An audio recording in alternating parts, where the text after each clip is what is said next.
sini saya akan membuat efek sound dengan benda di sekitar kita. Di sini saya akan membuat sound mengetik.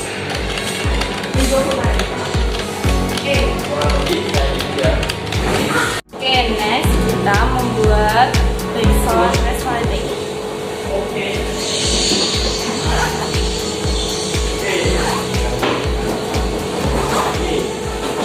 Next, ini kita akan membuat efek menyapu.